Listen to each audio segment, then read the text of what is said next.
होगी। पिछड़ा वर्ग कल्याण और दिव्यांगजन सशक्तिकरण विभाग के मंत्री श्री नरेंद्र कश्यप जी, समाज कल्याण विभाग के मंत्री श्री असीम अरुण जी, अल्पसंख्यक कल्याण वक्फ और हज विभाग के राज्य मंत्री श्री दानिश आजाद अंसारी जी, समाज कल्याण अनुसूचित जाति और जनजाति कल्याण विभाग के राज्य मंत्री श्री संजीव गौड़ जी, अनुसूचित जाति जनजाति आयोग के अध्यक्ष श्री बैजनाथ रावत जी, लखनऊ की महापौर श्रीमती सुषमा खड़कवाल जी, राज्यसभा के माननीय सांसद श्री ब्रजलाल जी, विधान परिषद के माननीय सदस्यगण श्री मुकेश शर्मा जी, रामचंद्र प्रधान जी, लालजी प्रसाद निर्मल जी, इंजीनियर अवनीश कुमार सिंह जी और विधानसभा की सदस्य श्रीमती जयदेवी जी, पिछड़ा वर्ग कल्याण, दिव्यांगजन सशक्तिकरण विभाग, समाज कल्याण विभाग, अनुसूचित जाति जनजाति कल्याण विभाग और अल्पसंख्यक कल्याण विभाग से जुड़े हुए हमारे सभी अधिकारीगण और प्रदेश के अलग अलग कोनों से यहाँ पर उपस्थित हमारे प्यारे छात्र छात्राएं, प्रदेश के अलग अलग संस्थानों में उपस्थित वहाँ के सभी प्रधानाचार्यगण, समाज कल्याण विभाग के अधिकारीगण, पिछड़ा वर्ग कल्याण विभाग और अल्पसंख्यक कल्याण विभाग के सभी अधिकारीगण और प्यारे बच्चों, मैं सबसे पहले छात्रवृत्ति वितरण की शुभारंभ के अवसर पर आप सभी को हृदय से बधाई देता हूं और चूंकि शारदीय नवरात्रि चल रही है और शारदीय नवरात्रि के अवसर पर जगत जननी मां भगवती की कृपा से आज यह छात्रवृत्ति वितरण का शुभारंभ हो रहा है, जिसमें 4 लाख से अधिक छात्र छात्राएं अपना स्कॉलरशिप और शुल्क प्रतिपूर्ति प्राप्त कर रहे हैं। अब इस सिलसिला हमने इसलिए शुरू किया है कि जिससे समय से सभी छात्रों को उसकी स्कॉलरशिप और शुल्क प्रतिपूर्ति समय पे प्राप्त हो सके, इसके लिए इसकी शुरुआत करने के लिए मैं स्वयं आज यहां पे आपके बीच आया हूं। यह तो एक शुरुआत मात्र है, एक शुरुआत मात्र है। इससे भी बड़ी संख्या छात्र छात्राओं की है जिनको ये छात्रवृत्ति मिलनी है और छात्रवृत्ति भी बिना किसी हस्तक्षेप के प्राप्त होनी है। आप याद करिए 2017 के पहले जिसके बारे में असीम अरुण जी, नरेंद्र कश्यप जी, दानिश आजाद जी और संजीव गौड़ जी कह रहे थे, क्या होता था जब कोई व्यक्ति छात्रवृत्ति वितरण करता था तो छात्र के पास छात्रवृत्ति नहीं पहुंच पाती थी, मनमाना होता था। जो छात्रवृत्ति सितंबर अक्टूबर में प्राप्त होनी चाहिए और छात्रवृत्ति मार्च अप्रैल तक पहुंच पाती थी और उसमें भी भेदभाव होता था। 2016 में अनुसूचित जाति जनजाति की छात्रों की छात्रवृत्ति ही नहीं दी गई। जब 17 में हमारी सरकार आई तो मैंने एक साथ 17-18 की भी और 18-19 की भी छात्रवृत्ति, 16-17 की भी और 17-18 की भी छात्रवृत्ति एक साथ प्रदेश भर के सभी बच्चों को उपलब्ध करवाई थी, जिससे वे सभी बच्चे जो इसके हकदार थे उनको छात्रवृत्ति प्राप्त हो सके। अभी ये आपने देखा होगा असीम अरुण जी ने जो कहा, हमारे कुछ जनपदों में मुझे शिकायत मिली थी कि अनुसूचित जाति जनजाति से जुड़े हुए छात्रों की छात्रवृत्ति कुछ संस्थाओं ने डाटा अपलोड न करने के कारण वह छात्रवृत्ति उन्हें प्राप्त नहीं हो पाई और डाटा लॉक हो गया। हम आज उस पर निर्णय करने वाले हैं और उन सभी छात्रों को जिनकी संख्या 5 लाख के आसपास है उनको स्कॉलरशिप देने की व्यवस्था कर रहे हैं। उसके लिए पैसा तैयार कर लिया गया है और मुझे लगता है कि दीपावली के पहले पहले उन छात्रों को भी स्कॉलरशिप जो गत वर्ष की बची हुई थी, और ये केवल न केवल छात्रवृत्ति मिल रही बल्कि जिन लोगों की गलती से वह छात्रवृत्ति नहीं मिली थी उनकी भी जवाबदेही उसमें तय हो रही है कि आखिर वे छात्र इससे वंचित कैसे। क्योंकि हम लोगों ने एक चीज को देखा है और दुनिया के अंदर भी इन बातों पर विशेष ध्यान दिया जाता है। खासतौर पर हर व्यक्ति इस बात को जानता है कि आर्थिक प्रगति का जो पैमाना है वह शिक्षा से शुरू होती है, बेहतर शिक्षा से शुरू होती है। सस्टेनेबल डेवलपमेंट गोल, सतत विकास के लक्ष्यों को प्राप्त करने में भी शिक्षा की एक बड़ी भूमिका है और दुनिया के अंदर जहां भी वंचित तबका है, जहां भी व्यवस्था से उपेक्षित तबका है, अगर उन्हें विकास के लक्ष्यों को प्राप्त करना है तो सबसे पहली प्रायोरिटी होती है शिक्षा। और शिक्षा में उन वंचितों को स्कॉलरशिप और शुल्क प्रतिपूर्ति की व्यवस्था के साथ जोड़ करके उत्तम और बेहतरीन शिक्षा के माध्यम से उनके विकास के मार्ग को प्रशस्त करना, उनकी प्रतिभा का लाभ विकास की योजनाओं में लेना, ये दुनिया के अंदर भी है और पिछले 11 वर्षों में प्रधानमंत्री मोदी जी के नेतृत्व में हमने भारत के अंदर भी देखा है। आप याद करिए, हमारा ही देश है जिसने शिक्षा के अधिकार को एक मौलिक अधिकार बनाया। आरटी के तहत हर छात्र स्कूली शिक्षा प्राप्त कर सके, यह अनिवार्य किया गया। 5 से लेकर 14 वर्ष के बच्चे को स्कूल में होना चाहिए, अनिवार्य हो। बेटी को स्नातक तक की शिक्षा फ्री में प्राप्त हो, इसके लिए अनेक स्कीम तैयार की गई और राष्ट्रीय शिक्षा नीति जिसे प्रधानमंत्री जी ने 2020 में लागू किया, ये राष्ट्रीय शिक्षा नीति भी हर छात्र और छात्रा को स्कूल तक पहुंचाने, इसके लिए उसे सुविधा संपन्न करने और ड्रॉप आउट रेट को न्यूनतम स्तर पर पहुंचा करके शिक्षा को सर्वसमावेशी बना देना, यानी सबके लिए उपलब्ध करवा देना। इसके लिए अलग अलग मॉडल दिए जा रहे हैं। इसके लिए छात्रवृत्ति, प्री मैट्रिक और पोस्ट मैट्रिक छात्रवृत्ति, जो समाज के अंतिम पायदान पर बैठा हुआ व्यक्ति है उसको ये प्राप्त हो सके, इसके लिए लगातार प्रयास हो रहा है। और आज तो प्रधानमंत्री जी ने भी व्यवस्था कर दी है, अब आने वाले समय में 1 नेशन 1 स्कॉलरशिप की व्यवस्था, यानी एक साथ स्कॉलरशिप एक क्लिक से छात्र के स्कूल में एडमिशन लेते ही, जैसे ही पोर्टल के माध्यम से आएगा कि संजीव गौड़ ने एडमिशन ले लिया, छात्रवृत्ति उसके अकाउंट में पहुंच जाएगी।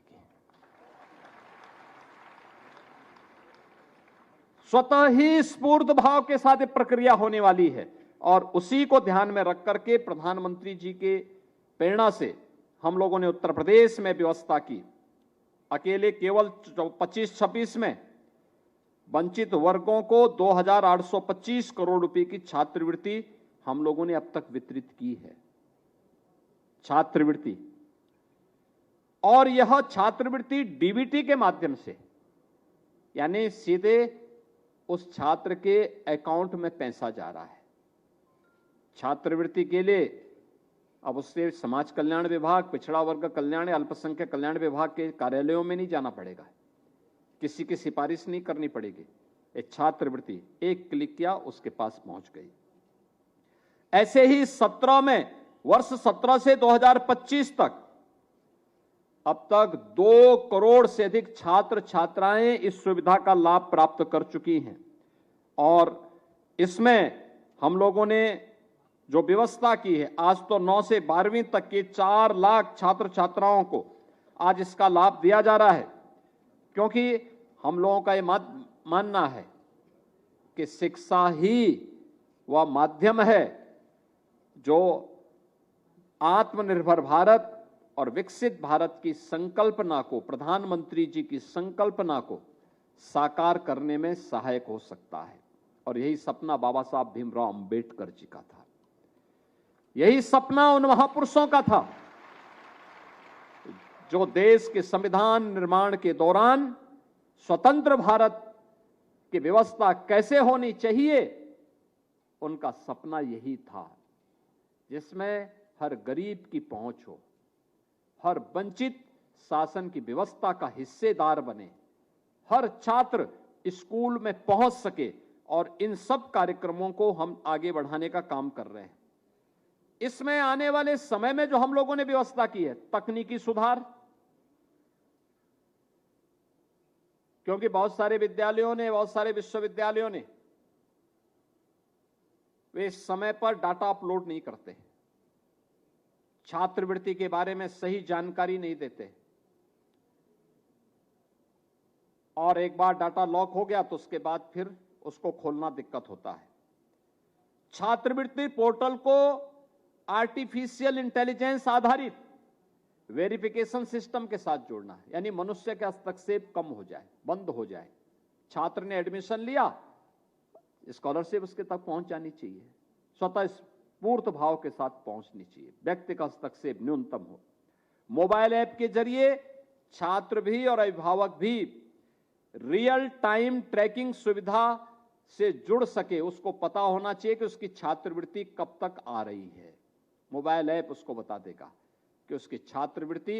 के लिए जो भी डाटा है वो सही ढंग से उसका वेरिफिकेशन हो गया है, अब पैसा आने वाला है और छात्र आराम से निश्चिंत होकर के अपनी पढ़ाई कर सके।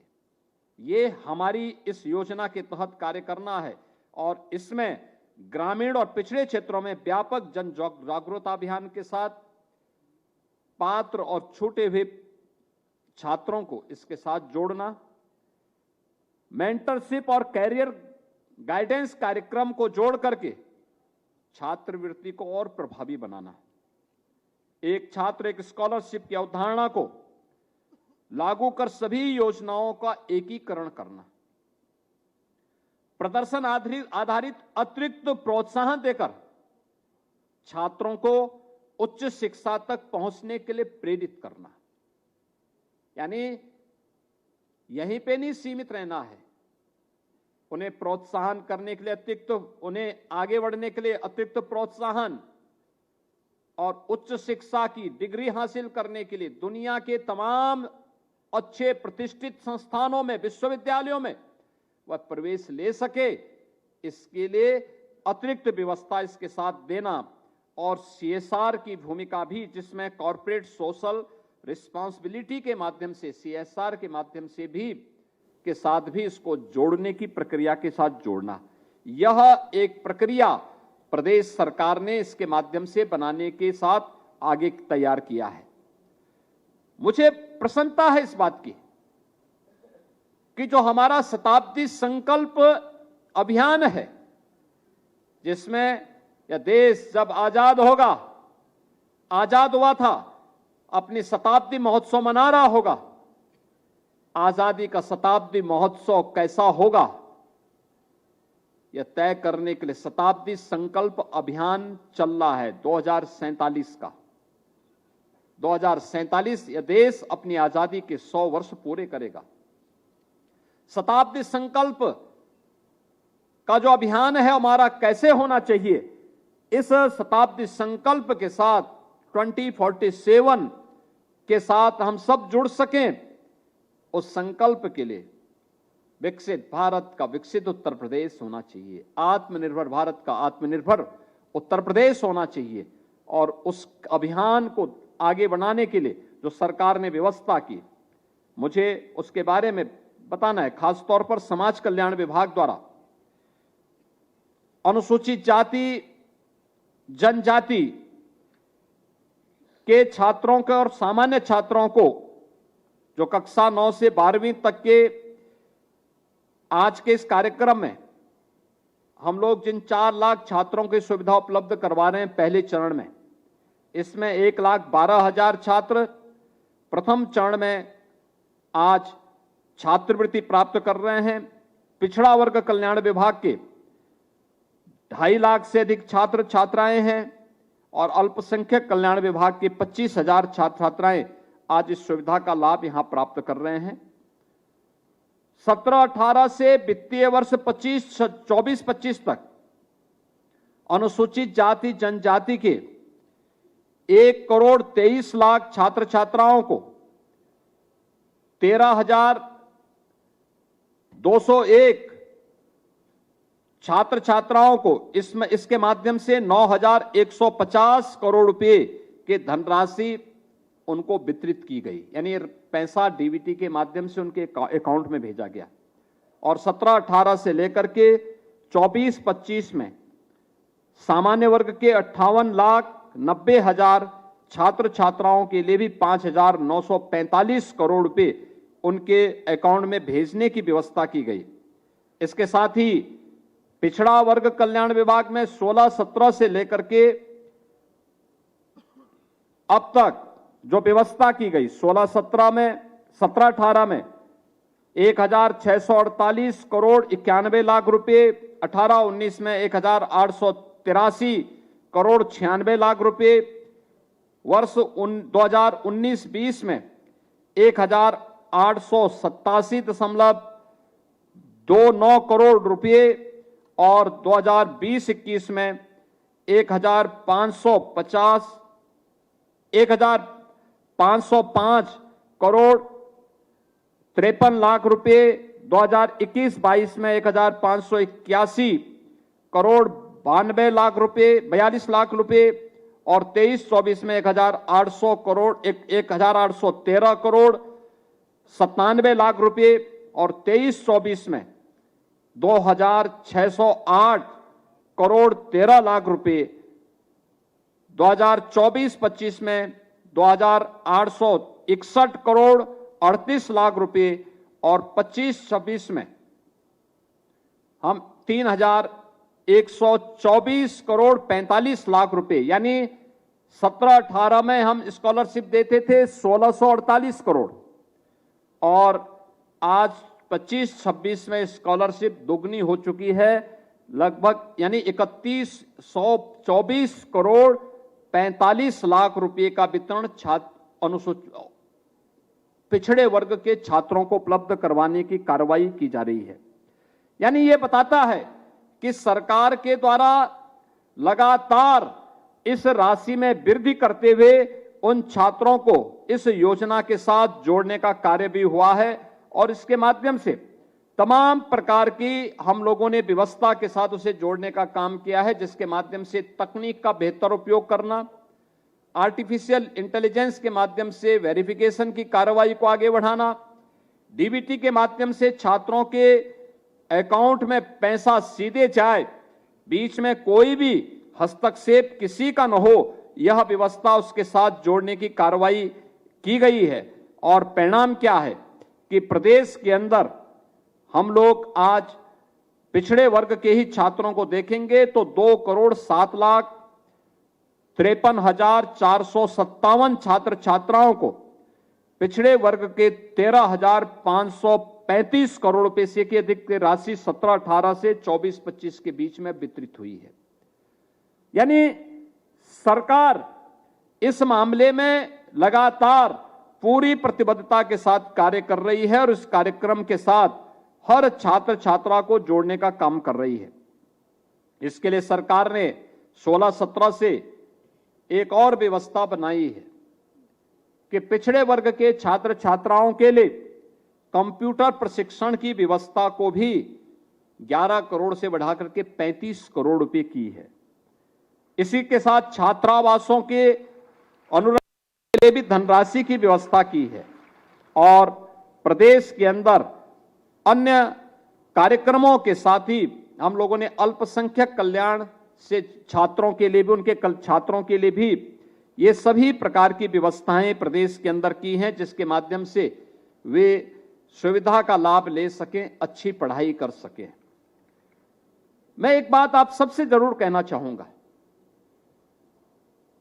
कि बाबा साहब भीमराव अंबेडकर इस बात को लेकर बराबर चिंतित रहते थे। वे कहते थे कि देखिए, जब तक हम पढ़ाई नहीं करेंगे, अच्छी शिक्षा नहीं लेंगे, तब तक किसी भी प्रकार की सरकार का अनुदान हमारा कल्याण नहीं कर सकती। केवल सरकार पर आश्रित रह करके नहीं, सरकार की सुविधाओं का बेहतर उपयोग करते हुए एक स्वस्थ प्रतिस्पर्धा के लिए अपने आप को तैयार करना। आप मुझे बताइए, क्या बाबा साहब भीमराव अंबेडकर को या उन महापुरुषों को जिन्होंने समाज को एक नई दिशा दी, लोग पुरुष सरदार वल्लभ भाई पटेल हों या वे सभी महापुरुष जिन्होंने अपनी मेहनत से, अपनी प्रतिभा से समाज को एक नई दिशा दी, क्या वे किसी के अनुदान पर पड़े बढ़े थे? नहीं, उन्होंने अपनी मेहनत से, अपने पुरुषार्थ से, अपने परिश्रम से आज वे समाज के लिए मार्गदर्शक बने हैं, उसको एक नई दिशा देने का काम किए। परिणाम क्या है? बाबा साहब भीमराव अंबेडकर ने कोटि कोटि वंचितों, दलितों, पिछड़ों और समाज के उस हर तबके के लिए वे एक मार्गदर्शक बने हैं। उनका मार्गदर्शन करता हुआ दिखाई देता है। उनका भारत के संविधान निर्माण से लेकर के उनके उस समय के भाषण, उस समय की उनकी बातें आज भी समाज को और दुनिया के अंदर जहां कहीं भी कोई शोषित है, वंचित है, बाबा साहब भीमराव अंबेडकर की बातें उन लोगों के लिए एक नई प्रेरणा है, एक नया प्रकाश है। हम क्यों नहीं आगे बढ़ सकते? हर व्यक्ति में सामर्थ्य है, शक्ति है, हुनर है, उसके लिए प्लेटफॉर्म देना इस संस्थानों का काम होना चाहिए, शिक्षण संस्थानों का काम, और संस्थानों को सपोर्ट करने का काम सरकार का होना चाहिए। ये सब मिलकर के काम करेंगे तो हम एक बेहतर भविष्य को और बेहतर बनाने में सफल हो सकते हैं। जो शताब्दी संकल्प है 2047 का, ये वही शताब्दी संकल्प है जिसको प्रधानमंत्री जी ने विकसित भारत कहा है। विकसित भारत होगा तब जब हर छात्र छात्रा के जीवन का संकल्प भी विकसित भारत बनेगा। याद रखना, जब विकसित भारत का इस संकल्प चरितार्थ हो रहा होगा तब आपके हाथों में कमान होगी, तब आप व्यवस्था के विभिन्न हिस्से में काम कर रहे होंगे। कोई सरकारी अधिकारी होगा, कोई जनप्रतिनिधि होगा, कोई मुख्यमंत्री होगा, कोई मंत्री होगा, कोई सरकारी नौकरशाह होगा, कोई पुलिस का अधिकारी होगा, कोई डॉक्टर होगा, कोई इंजीनियर होगा, कोई शिक्षक होगा, कोई व्यवसायी होगा, कोई उद्यमी होगा। अलग अलग तबके में वह नेतृत्व आपकी पीढ़ी के हाथों में आने वाला है। आपकी पीढ़ी के हाथों में जो नेतृत्व आने वाला है, उसके लिए मानसिक रूप से अभी से तैयारी करना। कैसा भारत हम चाहते हैं? याद रखना, ये विभाजनकारी ताकतें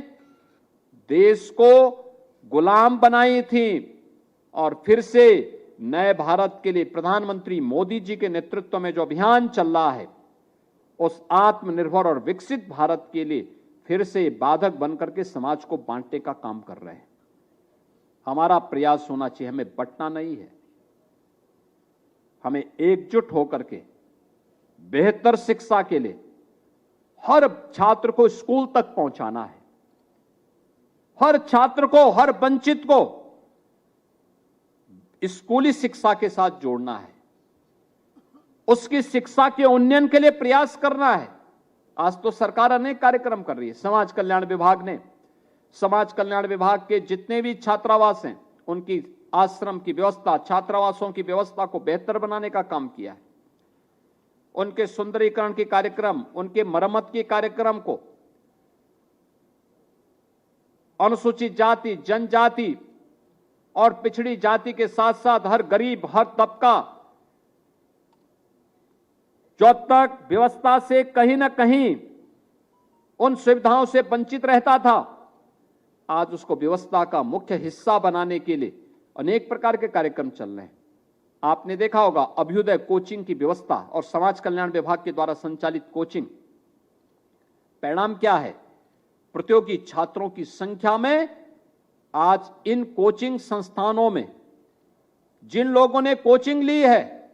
अभ्युदय कोचिंग से, समाज कल्याण विभाग के कोचिंग संस्थानों से, वे प्रतियोगी परीक्षाओं में सफलता का दर उनका निरंतर बढ़ता जा रहा है, निरंतर बढ़ता जा रहा है। हम लोग देखते हैं यूपीएससी का, Uttar Pradesh public service commission का, अधीनस्थ सेवा चयन आयोग का, तमाम अन्य आयोगों की परीक्षाओं में आज कैसे तैयारी होनी, नीट के लिए, आईआईटी जेईई के लिए, किसी भी अन्य प्रतियोगी परीक्षा के लिए कैसे तैयारी होनी है, उसका प्लेटफॉर्म कोई उपलब्ध करवा रहा है। तो अब प्लेटफॉर्म उपलब्ध करवाने का काम अभ्युदय कोचिंग जैसे संस्थान कर रहे हैं, समाज कल्याण विभाग के संस्थान कर रहे हैं, और छात्र उसमें सफलतापूर्वक आगे बढ़ने का काम कर रहा है। और इसीलिए मैं आप सबसे इस बारे में कहूंगा कि हमें हिम्मत से काम लेनी होगी, दृढ़ संकल्प के साथ आगे बढ़ना होगा। जो पाठ्यक्रम, जो स्कॉलरशिप आपको दी गई है, जो शुल्क प्रतिपूर्ति दी जा रही है, इसका लाभ अच्छी शिक्षा प्राप्त करने के लिए। अगल बगल देखिए, कोई छात्र अगर स्कूल जाने से वंचित रह गया, उसको बताइए स्कूल चलिए, स्कूल पढ़ लेगा, उसका भला हो जाएगा।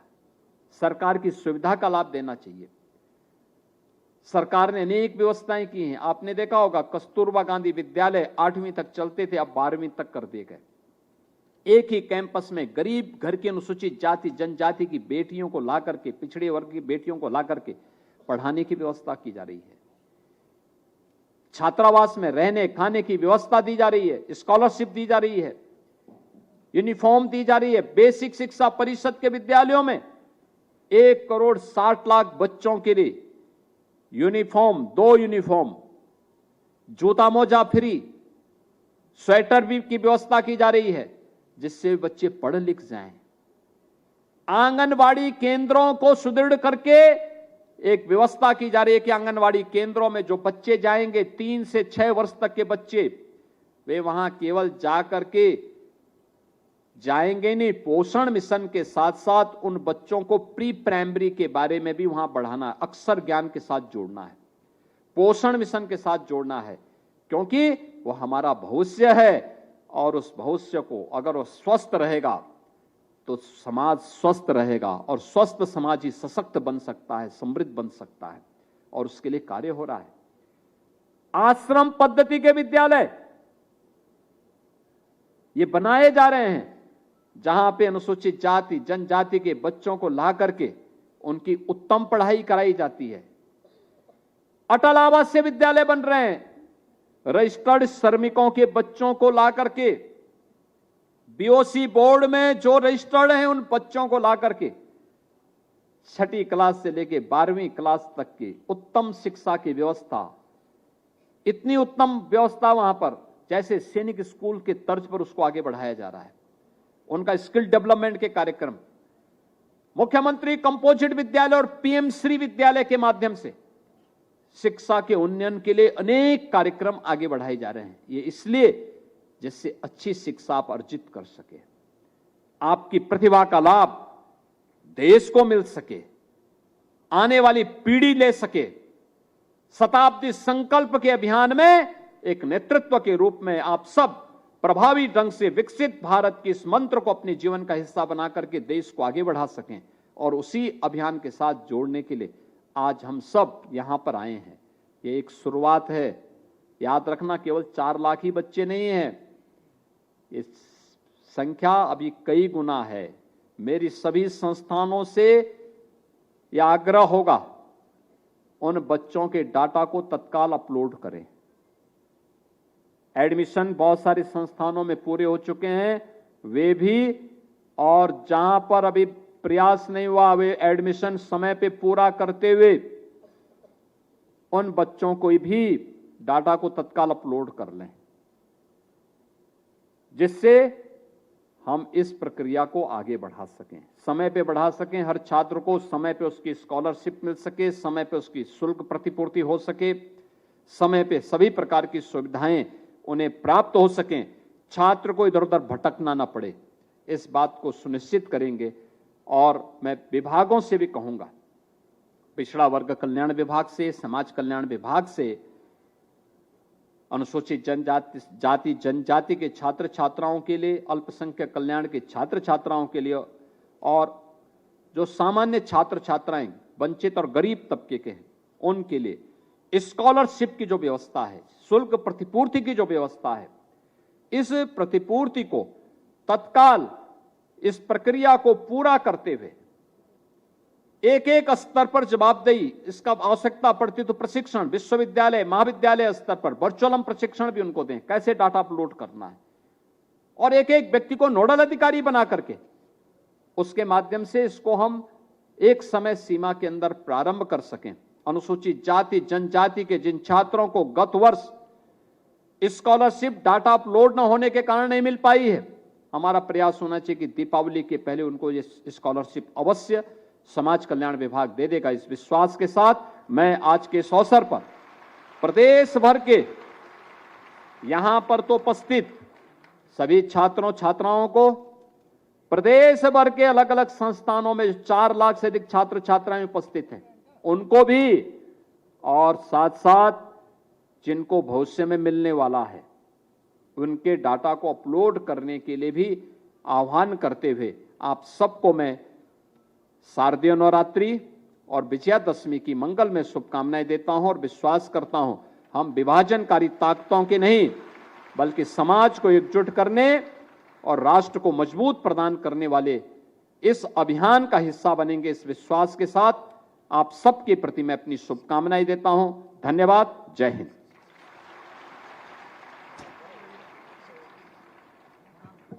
बहुत बहुत आभार माननीय। सरस्वती नमस्तुभ्यं वरदे काम रूपिणी विद्यारंभम करिष्यामि सिद्धिर्भवतु मे सदा। एक बार फिर हम सभी की ओर से आपका बहुत बहुत धन्यवाद माननीय मुख्यमंत्री योगी आदित्यनाथ जी। इसी के साथ ये गरिमा में समारोह अपने अंतिम चरण में पहुंचता है। मैं सभी माननीय मंत्रीगण से निवेदन करूंगी कि एक ग्रुप फोटो के लिए कृपया आगे खड़े हो जाएं।